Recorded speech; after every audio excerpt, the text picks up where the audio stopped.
Hey there, and welcome into University of Hoops, the show that takes you behind the scenes of your favorite basketball team. Today, we are super excited to welcome UCI assistant coach Julius Smith. Coach Smith, welcome into the show. Blake, thanks for having me this morning.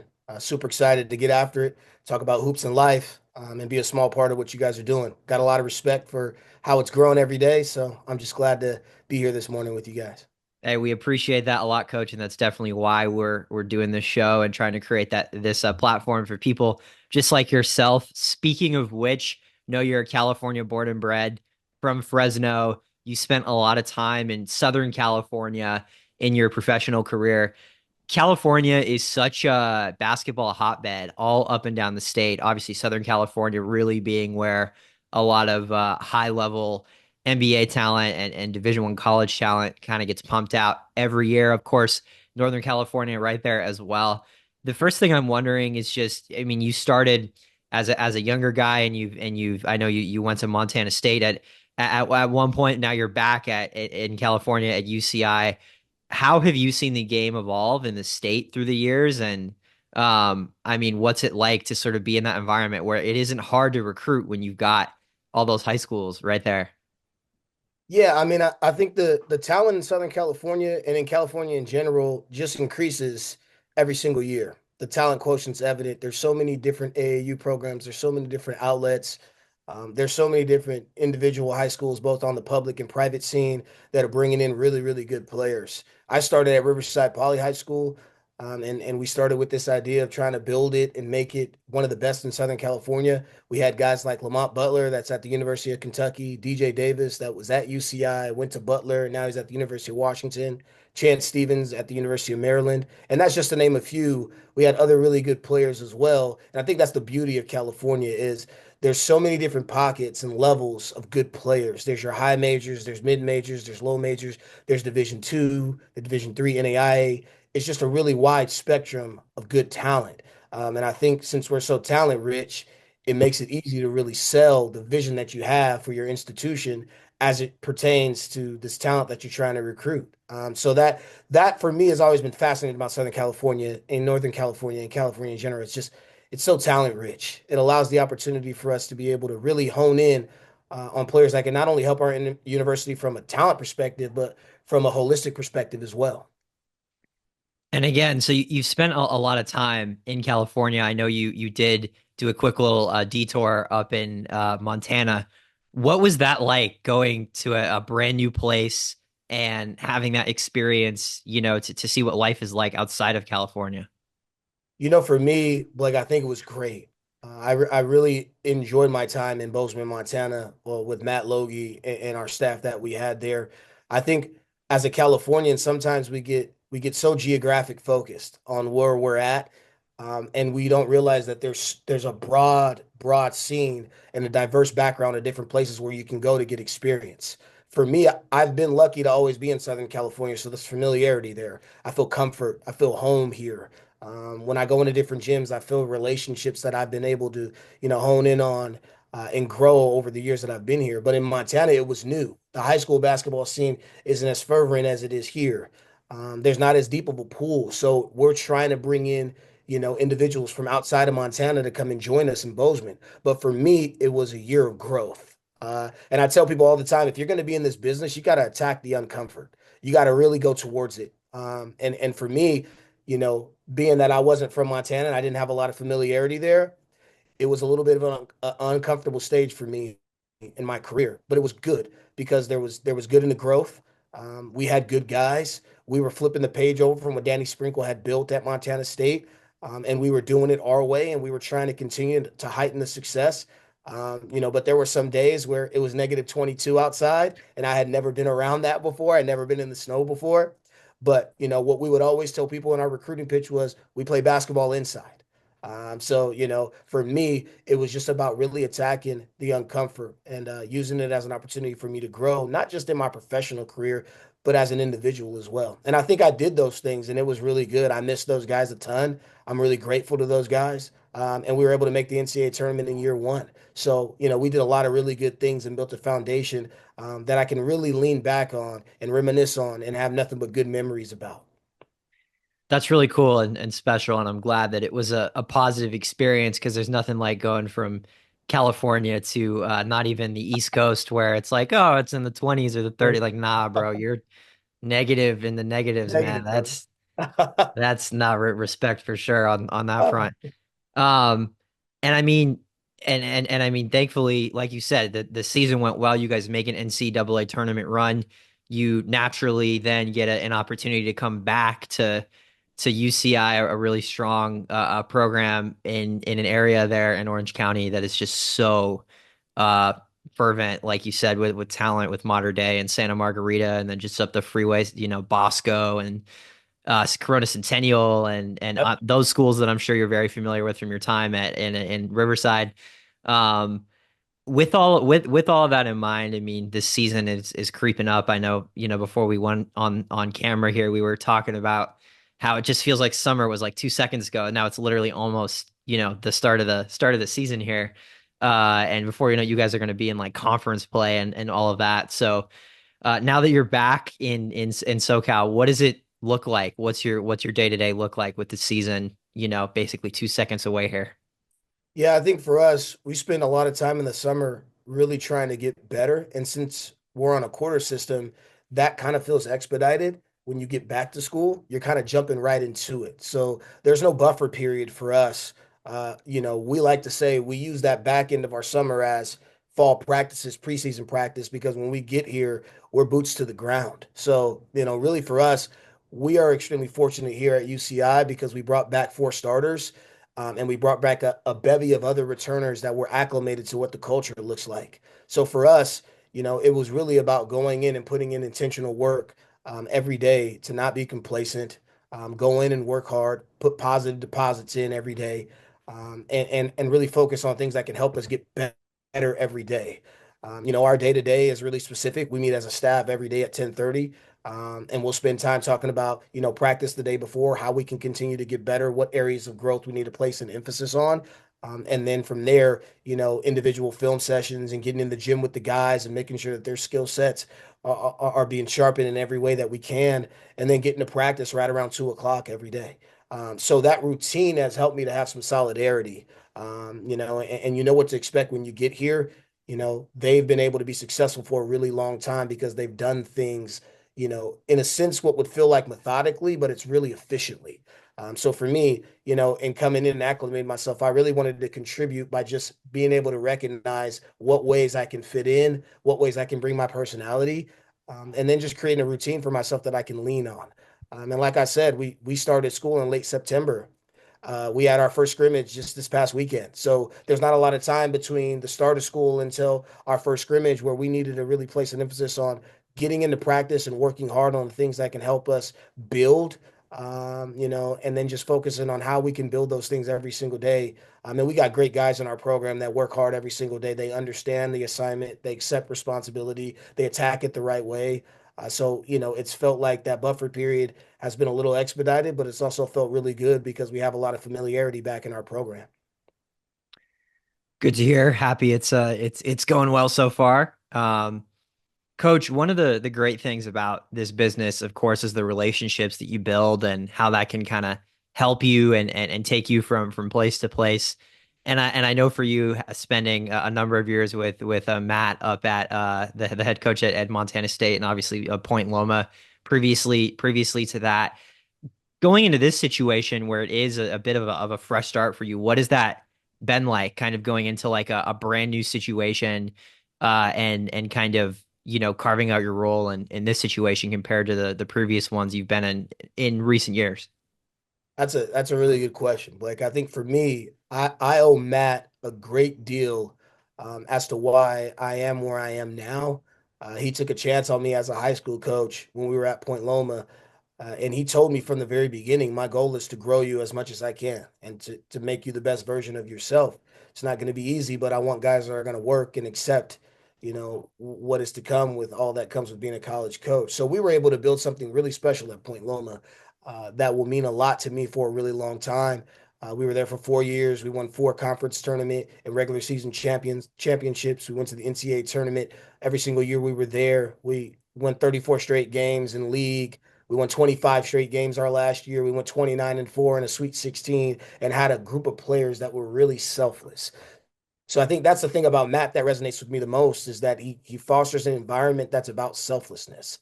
And he really, just hones in on the family environment. But on top of that, he's a basketball nerd. He really loves to learn the game. He loves to talk the game. But also he's a really good family man. So for me, it really felt like I was working in alignment with someone that was a family member. So that's why it made this decision so hard because we had built something so special. And as soon as we moved on to Montana State, it wasn't a hesitation for him to bring me with him. But I think where I was at, Blake, in my career was I was needing to diversify my portfolio, hear a different voice, learn something new, really challenge myself to see if I could do this in multiple different facets of my career. And being here at UC Irvine, it's a program that's had uh, a great deal of success for a really long time. I think if you get to know Coach Turner and what he's built here, it's a gem in Irvine. It's one of the best mid-major programs in the country. It's unquestioned the level of player that we had, the level of success that he's had here. That was alluring to me because as a coach, you want to always be associated with programs that win more so than individual accolades and what your mobility is and where you can go. You want to be identified as a winner, and I think I've been really lucky to be working in alignment with winners. Yancey Dotson at Riverside Poly was a winner. Matt Logie is a winner. Russ Turner is a winner. So for me, in going through this process at UC Irvine, it was a chance for me to come in and bring my individuality, but also bring it collectively to the group to help strengthen our coaching staff, to help strengthen our institution. And they allow me to be who I am. And that's what I appreciate every day when I come to work. They want me to bring my energy. They want me to bring my passion. They want me to bring my expertise in different areas that I've been able to have that they might not have been able to experience. So, I think it was a beautiful match for us, in Coach Turner and the staff and myself. And we've hit the ground running. There's been some days of growth that we needed to have, but our relationships have strengthened every day. And I feel really, really fortunate to be a part of this program, but also feel really indebted to have been with Matt and been a part of his programs to help lead me to the place that I'm at right now. Kind of staying on the topic of your journey, coach, and the different stops you've had along the way and the lessons you've learned. I know that you played at William Jessup D2, and I always find it super interesting when we talk to players who have turned into coaches because of course, I would imagine in those locker rooms at the D1 level that you do get a sort of different level of respect from the guys, knowing that you did play, and that you have been in like the same situations they have been. What are some of those things as a player that you prioritize that you think have helped you as a coach and have helped you build those solid relationships with the players, today? I mean, I think you just said it on the tail end of that is the relationship component of it. When I was a player, I really cared about relationships. I cared about having really good relationships with my coaches and my teammates and people around campus. And the reason I got into coaching was because of that. To foster an environment that was going to be about our players, that was going to be about relationships, that was going to be about meaningful relationships, past points per game, wins and losses, individual accolades. I've always found myself to be better when I'm a fist instead of individual hand. So for me, it was really easy as a player to understand the value that that had, and then be able to transgress that into coaching. So me being able to have a background as a player has helped me to understand and meet them where they're at. I think I understand when you're dealing with 18 to 22-year-olds, that's a quintessential part of their life where they're really trying to find their identity. A lot of the times it's wrapped up into basketball, and we want to help them to find an identity that's full encompassing. So for me, I really enjoy that relationship component every single day, the nuance of it, whatever comes with that. I think when you are ingrained in relationships, you can go through the trenches together. You can go through really hard times together. Your players can depend on you. It feels genuine. I never wanted to feel disingenuous with our players. I always want them to be able to know that my door's open, our door's open, and whatever they need and whatever they're going through in that moment in their life, whether that be basketball related or non-basketball related, we can attack it together. And I think a lot of the times, listen, I was an okay player. I was a solid player. I coached way better players than I ever was. So for me, I think for me in coaching, I've been able to learn on the fly, just how important coaches were in my life when I was coming up, how much they were trying to ingrain and instill, really good morals inside of me that had nothing to do with basketball. So for me, every day I come into work is a blessing. I get to call this a job. And for me, it's working hand in hand with student athletes to help them chase their dreams and being a small part of it. And then when they leave here, I get to be a part of their weddings and their families. I get to watch them be good husbands, great fathers.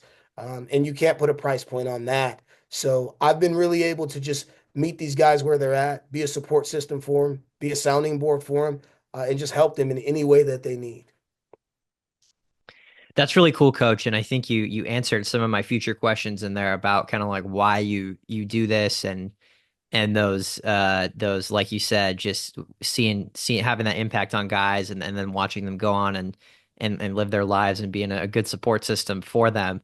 I know that after you were done playing, you went straight into AAU coaching with West Coast Elite and Cali Rebels and spent 5 years doing that. How did you I guess when you were done playing, obviously it sounds like you knew that you wanted to go into coaching, but how did that specific transition happen? And I mean, coaching AAU ball in Southern California, that's quite the circus, quite the extravaganza going on there. So what was it like going straight from like you're playing at a D2 level and then the next year you're like on the AAU circuit and you're attacking your start in the on the coaching side, that way. Yeah, actually, funny story, Blake. I actually didn't know that I wanted to coach. I was working at the bank, trying to kind of figure out that weird space between graduation and real life where those meet in the middle. A really good friend of mine who's also a mentor to me, that's the head coach at Point Loma Nazarene now, Justin Downer, called me out of the blue and said, "Hey, I think you can be really good at coaching." And I said, "Man, come on, get out of here. I don't think that's a future that has me as a part of it." He said, "No, I think you can be good. You got to give yourself a chance here. Listen to me for a second and come down to Riverside and start coaching with me at Riverside Poly." So I always kind of fancy that as the moment where my life changed for the better, because I found something that I was really passionate about, and I got to call a career to this moment. Now, I mean, I have a great deal of adoration for high school coaches because you don't make a great deal of money. You're not doing it for the money. You're literally doing it for the process of making these young men better and greater every day.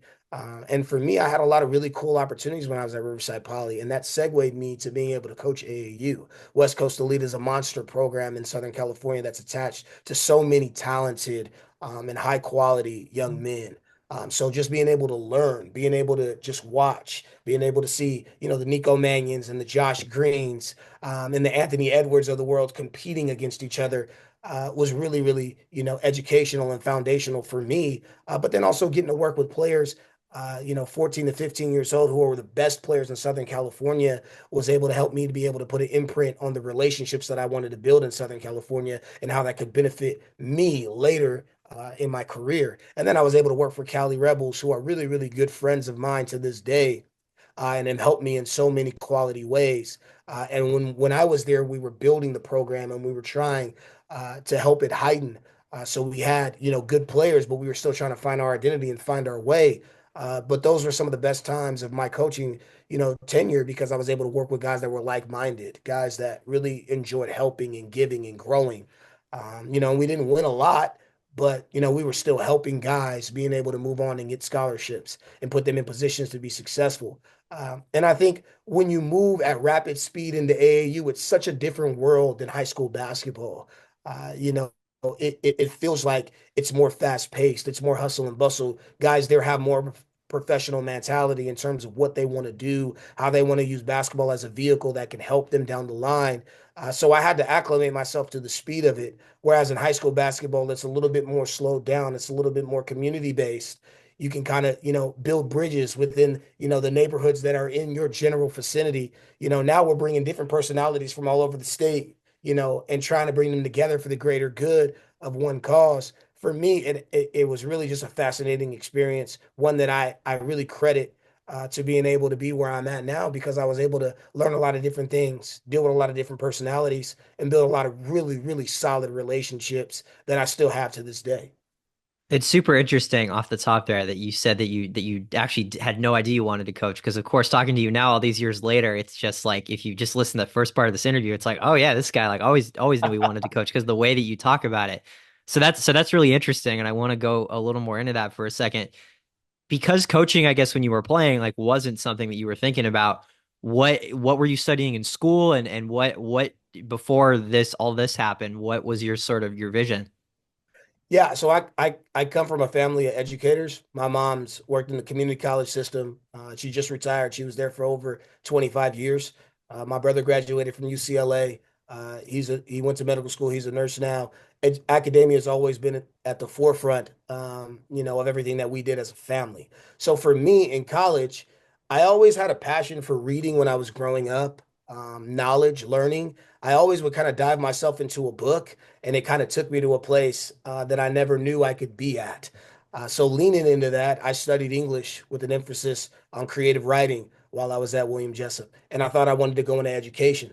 I thought I wanted to be a professor or a teacher. I thought I was going to be the next great scholar at Harvard. Diving deep into scholarship and creating new methodologies for research-based methods.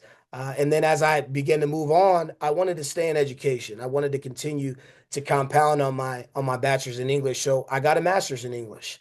And I continued to dive more into books, and I thought I was going to continue to dive more into academia. My vision and my goal was, to contribute in any way I could, the same way that my mom did.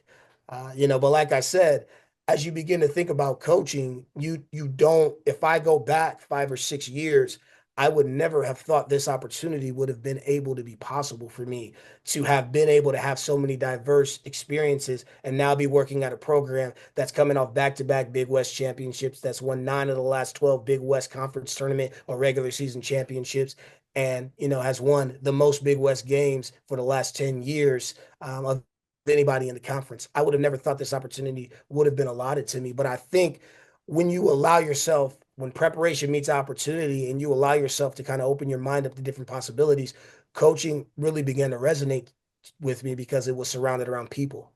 And I think no matter what you're doing in your life, whether it's coaching, running a Fortune 500 company, it's about people. It's about treating them the right way. It's about treating them the way you'd like to be treated. It's about being able to galvanize a group of people for a common goal that's greater than yourself.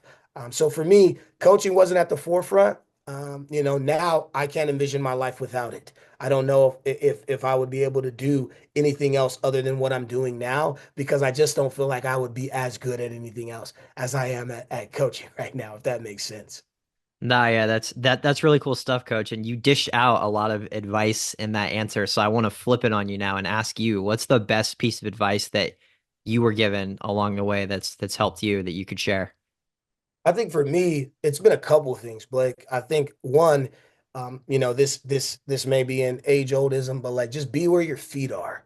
Like just be happy where you're at. I think a lot of the times in this business, we get so fixated on upward mobility and how it looks on Twitter and what our perception is in the basketball community.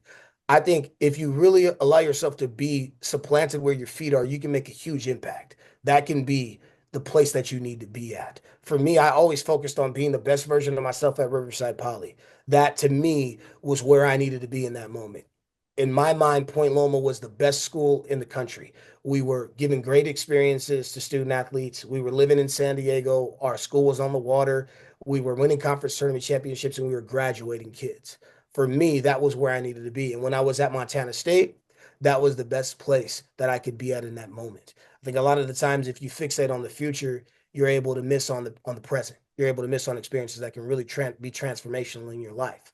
And I think another one that I've really heard that's resonated with me a lot is be contagious in all the right ways. Like when you come into work, don't be infectious. Like be contagious in all the right ways. Help somebody that needs help. Be there for your teammates. Be there for your coaches. Be there for your players. And leave that place better than you found it. I think I left Point Loma better than when I got there. I think I left Montana State better than when I got there. I know I left Riverside Poly better than when I got there. And for me, Anytime you're stepping into something, you want to give it 1000%. If you're going to give it 999, then you're not doing yourself justice and you're not doing that institution or that organization justice either. And then grow with the mindset of giving. Don't just grow for your own individual accolades and your own individual achievement. Grow with the mindset that in that growth, you're going to give to somebody else. You're going to bring somebody along with you. My successes are not mine alone. It's been a village. It's been a group of people that have really cared, and really thought that I could be good in coaching and that have really wrapped their arms around me. And that I will never forget or take lightly because, everything I do in life, I want to do it in a community. I want to do it with people that I care about. I want to do it with people that I care about. Coach, to the GA in college that's watching this, or the assistant coach at a community college or a D2 school that wants to get to D1, what's your best piece of advice to those people for breaking into the industry, moving up, whatever their goal would be? Yeah, the thing I would say the most, Blake, is like no job, no task is too small, no relationship is too little. Be active, be really, really promotional in the sense of you want to get to know people authentically. You're not trying to promote yourself. You're not trying, to go into a situation looking at what somebody can do for you. Really try to build meaningful relationships because you never know who's listening, who's watching, who's heard something that you said, and what relationship can be transformational in your life. And I think for me, the best piece of advice I can give you is believe, like really believe that you can do it. And go in every day with the mindset of how can I get better and what areas of weakness do I need to make my strengths? What do I need to be better at? Is it game planning? Is it scout preparation? Is it player development? Is it energy and practice? What areas can I grow in? What areas can I be better at that can make me the best version of myself? And I think you have to make it impossible for people to say no. Every relationship, every conversation that you involve yourself in, make it impossible for them to say no, down the line. And when you get into the situations where you have opportunities, you really want to make a good impression. Things like this, talking to people like you and Sean, and being attached to situations where you can broadcast and you can be able to promote the experiences that you've had, I think are beneficial in every facet possible. So the best advice I can give is like going to work like it's the last day. And what would you say if that was your last day of work? What would they say about the impact that you had at that place? And for me, every single situation that you get into is the situation, and there's no opportunity that like the present. So for me, I never thought I could be in this place right now, but I think because of the mentality that I've had and how much I've placed an emphasis on relationships and giving, it's helped me to really understand that anything's possible if you just have belief, and resilience. A lot of dimes and gems in there, Coach Smith. Appreciate that. Before I let you go, I know, of course, with the season coming up, you're a very busy guy, so we really appreciate the time. Before I let you go, is there any other nuggets or any other things you would like to say to the people out there watching? Yeah, I think, especially with where the basketball world is going now, which I think is in a positive place. Players are getting autonomy, and they're continuing to be able to not only, grow their individual brand, but, seek a value, that they think is good for themselves. I think a lot of the times we think that this is a, transactional business, but I still think that it can be transformational. It can be relational, and you have to try to find a way to be able to have an impact on where our game is right now, which I think is going in the right direction. There's a lot of change, and sometimes change is awkward, change is hard. And like I referred to at the beginning, you have to be comforted in the uncomfortable. So what I would tell people right now is really embrace where our game is right now.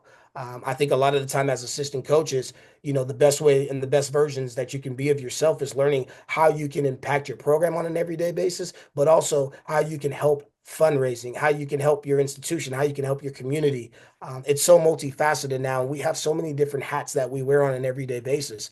I wish that I could honestly say that my everyday is just knowing how we can win and lose basketball games and more wins than losses, but that's not what my everyday consists of. It's how we can grow our program. It's how our community relations are being able to impact our guys. It's how we can take advantage of making sure that our guys here at UC Irvine are having a great experience and it's a full encompassing experience. So I would really encourage coaches to diversify themselves and really have knowledgeability in different areas and avenues that pertain to where our game is right now. And then, for me, this is a beautiful business that we get to be in.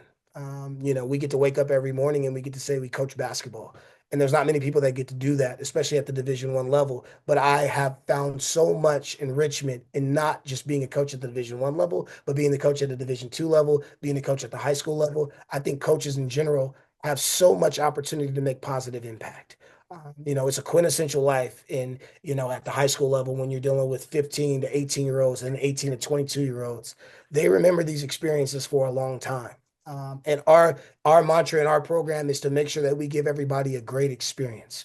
We want them to be able to understand the value of community, family, and it's not going to be easy. We're going to be hard on you. We're going to coach you hard. We're going to bring the best out of you. But I think as coaches, at the end of the day, when we clock out and we get ready for the next day, when we sit down, how are we really evaluating our impact and how are we really evaluating our value?